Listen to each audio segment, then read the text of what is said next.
Ang pangarap ng maraming Pilipino na magkaroon ng sariling bahay, madalas nahahadlangan ng malaking bayarin.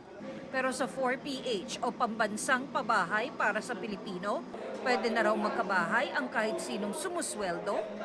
Magka-partner ang Department of Housing Settlement and Urban Development o DSUD at San Mateo LGU sa proyekto.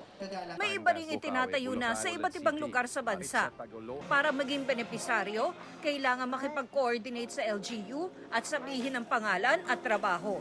Kahit daw informal settler families o ISF, pwedeng sumali. Itong programa to ay nakatuon para sa lahat, para sa mahihirap. So, ibig sabihin, lahat qualified.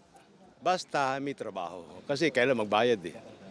Hindi libre ang pabahay. Babayaran ito ng benepisaryo sa pamamagitan ng pautang sa bangko. Paano kung hindi naman kasyang paghulog ang kinikita? Ipinasa ng DSUD sa Kongreso ang pagbabayad sa interes sa pautang. Anong ginawa ng gobyerno? Dinagdagan yung pambayad para maging affordable. Bababa ang monthly amortization. Pag bababa ang monthly amortization, yung mahihirap kaya na magbayad. 10 billion pesos ang hinihingi ng DSUD sa Kongreso, sapat para sa 100,000 housing units. Para masiguro magtutuloy-tuloy ang programa, kahit mag-iba ang administrasyon, nais ng DSUD na magkaroon ng batas para rito.